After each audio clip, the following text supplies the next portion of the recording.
Olá a todos os estudantes da segunda série do ensino médio. Eu sou o professor João. Hoje estou iniciando o diário de bordo do dia 5 de novembro de 2020. E o objetivo dessa chamada do Google Meet é mostrar um pouco mais abertamente para vocês como realizar o roteiro de filosofia da semana que está ocorrendo hoje. E também iniciar basicamente e de modo mínimo alguns dos itens que compõem esse roteiro. Além disso, no final desse vídeo vou socializar as questões e mostrar para vocês como é feita a avaliação de filosofia desses roteiros, tá? Lembrando que essa é a 7ª reunião de filosofia, estamos no 4º bimestre.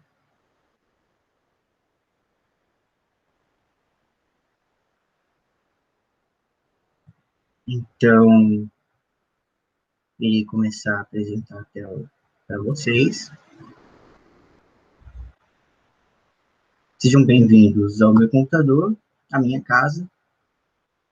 Esse aqui é o nosso ambiente virtual de aprendizagem do Google Classroom, o qual já está sendo 100% das nossas atividades, agora que estamos totalmente adaptados ao estilo remoto, tá? Vocês podem acessar esse ambiente com a conta institucional de vocês, por isso precisam dos dados institucionais da Secretaria Escolar Digital, tá? Eu também estou transmitindo pelo Centro de Mídias na sala de aula de vocês. Então, irei abrir hoje o roteiro de bioética, parte 2. Bom, o que é para fazer aqui com esse roteiro? Estudar atentamente o material de leitura da atividade e responder calmamente as questões propostas para reflexão e assimilação do conteúdo.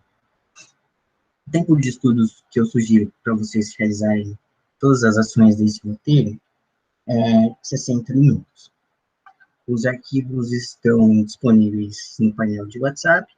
Lembrando também que vocês podem ter acesso a esse material de forma impressa. Então, se vocês solicitarem para mim, eu consigo que a escola forneça gratuitamente esses roteiros impressos para que vocês possam fazer marcações. No entanto, os recursos necessários e são suficientes é o caderno de filosofia de vocês, que está sendo construído com as nossas atividades, e vocês podem encontrar ele gratuitamente através do aplicativo Centro de Mídias, quando clicam no botão Outros. Então, vocês podem encontrar essa sala de aula virtual.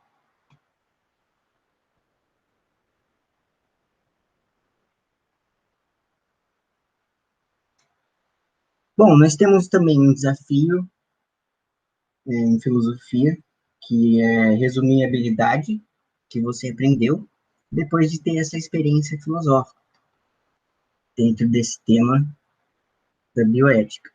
Então, você pode criar um arquivo contendo vídeo e áudio, com uma duração de 30 segundos até 1 minuto, em que você explica para mim o que aprendeu e faz uma reflexão no estilo filosófico.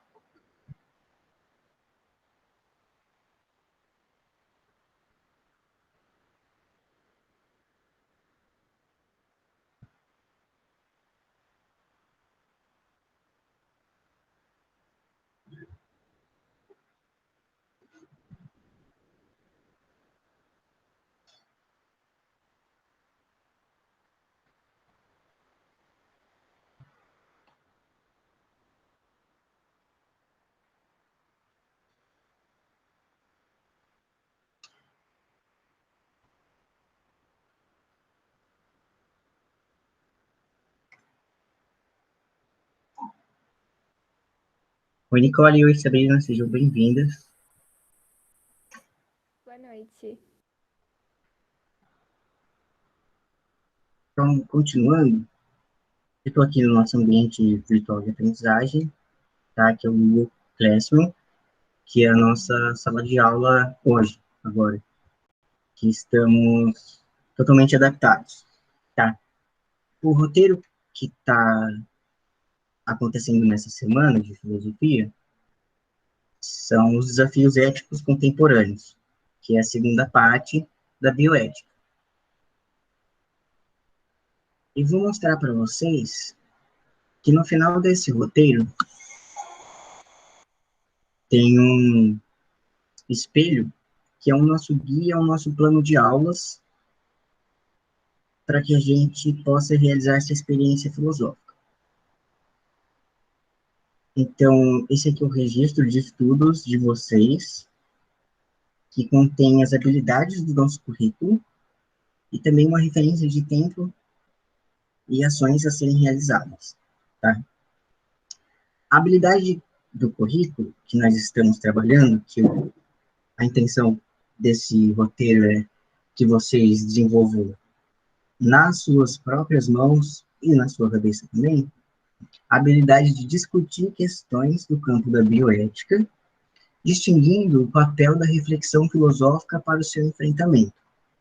E quando vocês se debruçam sobre esse roteiro de filosofia, vocês também estarão desenvolvendo a competência socioemocional de responsabilidade e cidadania, que significa agir pessoal e coletivamente com autonomia, responsabilidade, flexibilidade, resiliência e determinação, com a finalidade de tomar decisões com base em princípios éticos, democráticos, inclusivos, sustentáveis e solidários.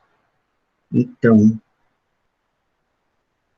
esse roteiro tem uma sugestão de tempo para que vocês não se debrucem mais do que o necessário sobre as questões, que é essa pequena apresentação que será disponível no YouTube para todas as outras pessoas da nossa turma.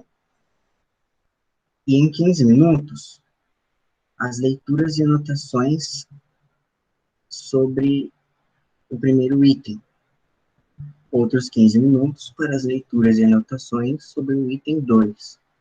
E em 30 minutos, vocês podem resolver as questões depois de realizar a leitura. Agora, eu vou abrir para vocês um pouco mais detalhadamente até os 5 últimos minutos da nossa aula, algumas questões relevantes desse roteiro para facilitar e ficar mais claro para vocês. Alguém tem alguma dúvida até agora? Até agora não. Eu também não. Tá.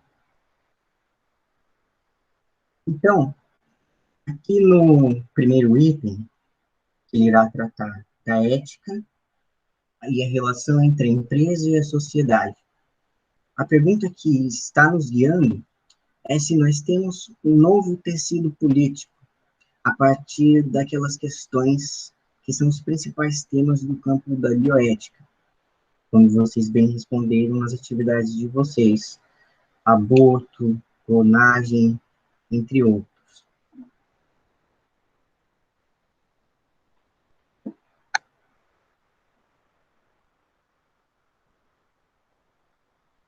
Então, tem um filósofo aqui que é o Gilles Lipovetsky, que ele examina a situação financeira dos Estados Unidos depois do colapso da Bolsa, já no século XXI. Tá? Nas últimas décadas, com o objetivo de estabelecer parâmetros para suas ações, as empresas agora têm elaborado códigos de ética.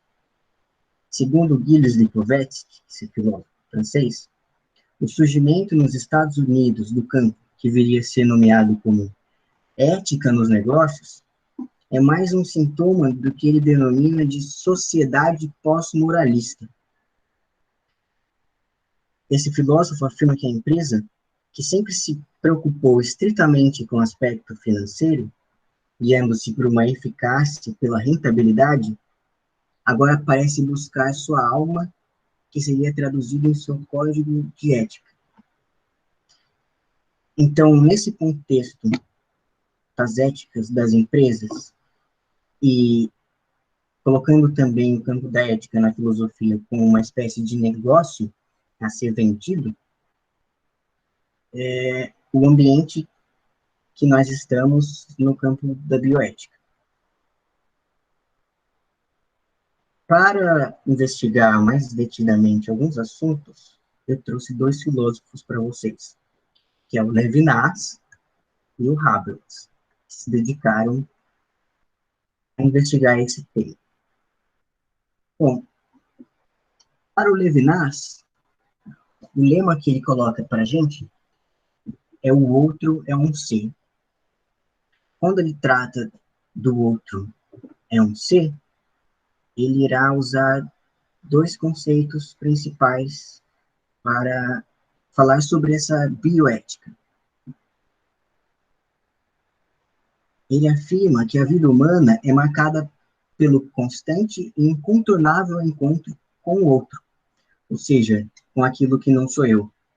Nesse encontro, o rosto do outro vem até nós e nos faz perceber que aí já um ser aí, porém é diferente. Ele é igual a mim na medida em que tem, assim como eu, uma consciência, mas é diferente de mim por ter outra consciência. O conceito que o Levinas utiliza é a proximidade. A proximidade se expressa no rosto do outro quando ele me olha, pois é no semblante que percebo que existe, assim como em mim, uma consciência diante de mim. São os olhos nos olhos. Isso quer dizer que nós estamos sempre nos relacionando com outros, e é nessa relação que a moral adquire um sentido, que nunca é individual. Ou seja, proximidade, a constatação de que este outro que está diante de mim possui como eu uma consciência, implica em outro conceito para o Levinas, que é a responsabilidade para com o outro. Então, a proximidade nos leva à responsabilidade, que quer dizer que estamos juntos, somos próximos, somos responsáveis uns pelos outros. Alguém que sofre ao meu lado convoca uma ação. Se eu não faço nada, eu sou responsável pelo seu sofrimento. Não podemos simplesmente esquecer o outro ou apagá-lo. Então, a proximidade e responsabilidade resultam em justiça, que significa deixar de se julgar pelo rosto de um outro, buscando corrigir essas assimetrias que existem entre os seres humanos. Então, nós estamos, então, investigando o conceito de alteridade, que é a noção de que aquilo é algo diferente, mas o Levinas nos traz que existe uma proximidade entre todos os seres humanos, que implica uma responsabilidade entre todos nós. Essa é a teoria do Levinas. Aqui também, nesse roteiro, tem o perfil dele.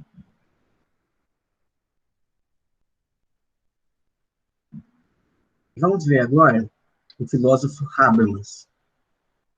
O filósofo Habermas é um filósofo alemão, e o lema que ele traz para a gente é um entendimento pelo discurso ético. O que isso quer dizer? Bom, o principal conceito do Jürgen Habermas é o agir comunicativo. O que quer dizer o agir comunicativo? Quer dizer que nós agimos e interagimos com outras pessoas por meio da comunicação. E essa ação, ela é racional, uma vez que a razão é o pensamento e a comunicação. Então, segundo ele, nós temos duas esferas que compõem o social. É o sistema e o mundo da vida. O que o Habermas chama de sistema é a esfera de reprodução material. Como assim?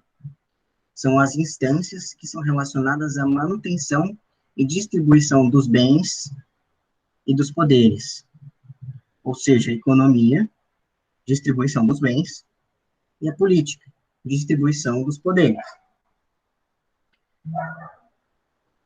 A outra esfera do agir comunicativo é o mundo da vida. O mundo da vida, para o Habermas, é a esfera da linguagem e da cultura, ou seja, que nós chamamos de reprodução simbólica. O que isso quer dizer? Que na história ocidental existe uma colonização do mundo da vida pela lógica do sistema, pelo que ele chama de razão instrumental. A intenção do Habermas é investir em uma descolonização por meio do exercício de uma razão comunicativa, de uma ação comunicativa que seja livre, racional e crítica.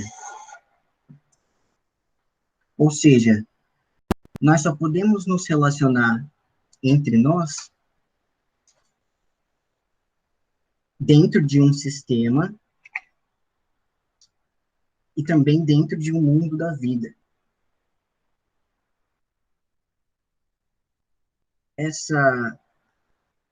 E o que quer dizer esse agir comunicativo? Bom, e a política e a economia só terão um bom resultado quando forem racionais.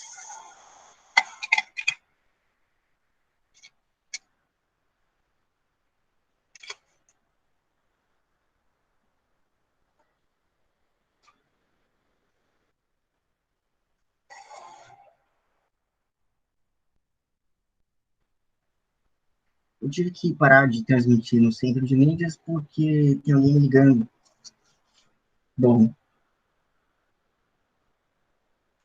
o segundo item, tá, que eu expliquei era o que havia de principal para o Habermas. O segundo item desse roteiro trata das questões ambientais. A pergunta que irá guiar esse item é a seguinte: nós necessitamos de um contrato natural?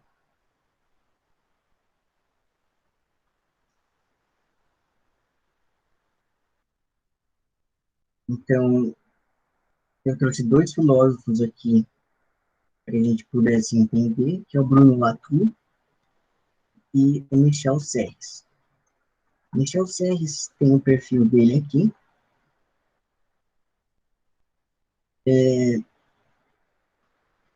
Quais são as ideias de Michel Serres? Ele explica que para a filosofia moderna existem duas realidades: a de um contrato social e a de um direito natural. O contrato social é firmado entre os seres humanos para garantir a sobrevivência. Estando os indivíduos pactuados entre si como uma sociedade, a natureza ela acaba sendo esquecida. Ou seja, a sociedade não pensa na natureza ou nas consequências das nossas ações que são necessárias para a nossa sobrevivência. Esse contrato social não abrange a natureza. Por isso, nós vamos pensar em uma espécie de direito natural. Michel Serres fala do direito natural comentando esse quadro do Francisco Goya, que está na tela de vocês. Então, o que esse pensador, Michel Serres, propõe? Que para mudar essa situação, é necessário fazer outro contrato que não seja social, que ele chama de contrato natural. Então, seria não mais um contrato dos humanos com a natureza que não é humana. Contrato natural transformaria os seres humanos de espécie de parasitas que destroem a natureza em simbiontes. Simbionte quer dizer aquele organismo que está em sintonia, que produz ao mesmo tempo que recebe bens entre a sociedade e esses seres humanos. Então, o humano ele não é só um produtor de lixo, ele também produz vida. Isso quer dizer simbionte. Então, nessa relação simbiótica, existe um compartilhamento. Os dois lados retiram aquilo que necessitam, mas também fornecem um ao outro o que ele necessita. Agora, a pergunta que ele nos deixa é se a nossa humanidade estaria pronta para fazer esse contrato natural e produzir ao mesmo tempo que precisa das coisas, tá? Em linhas gerais, esses são os itens do nosso roteiro de estudos. Agora eu vou socializar as questões com vocês para que fique mais fácil de vocês responderem, tá? Bom, como eu falei no início desse vídeo, o foco de vocês é essas habilidades, e pensando nas habilidades, são as questões. A questão 4. Explique a relação entre uma ética dos negócios e os princípios da sociedade democrática. Então, o que existe na nossa democracia? Quais são as características da nossa democracia? Uma democracia liberal, que nós vivemos no Brasil. Como é que esse liberalismo democrático influencia o que nós vimos nesse roteiro como ética dos negócios? Ou seja, o que é a ética dos negócios? Quais são as suas consequências? Essa questão pede isso. A questão 5 é como a perspectiva de Levinas contribui para a construção de uma ética adequada às sociedades democráticas. Então, como é que os conceitos que nós vimos desse pensador, que envolve principalmente a alteridade, como é que ele nos ajuda a pensar uma ética para as sociedades democráticas em que estamos vivendo hoje? Esse sobre o Levinas. Agora, sobre o Habermas, a questão pede a mesma coisa. Como é que a visão dele, o conceito que ele traz para a gente, ajuda a gente a pensar melhor em como agir bem hoje? A questão 7, por fim, pede que vocês elaborem uma hipótese sobre como o contrato natural de Michel Serres pode ser posto em prática. Ou seja, como é que esse contrato natural em que nós compartilhamos os bens econômicos e políticos com a natureza pode ser feito hoje. Então, essas serão as contribuições de vocês para o curso de filosofia, tá? Eu confio bastante em vocês. Bom, essa é a experiência filosófica desse roteiro. Mandem mensagem para mim quando estiverem estudando, caso precisem de auxílio ou tirar dúvidas, tá?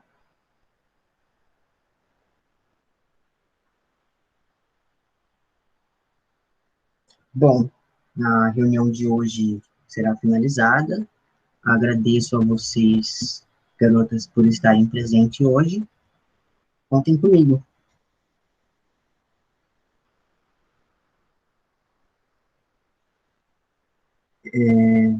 Socializei as questões, iniciei alguns itens. Bom, a avaliação de vocês, ela pode ter a seguinte maneira, que vocês receberão logo após as suas atividades. Pode ser branco ou zero, quando vocês não respondem errado. Ninguém nunca respondeu errado até agora. Pode ser uma resposta ok, tá certo. Pode ser uma resposta boa, redigiu bem. Vocês podem, além de responder tudo que a questão pede, colocar uma maneira que seja própria e ter um desempenho ótimo. E quando vocês superam todas as expectativas desse roteiro, vocês podem ter um desempenho excelente.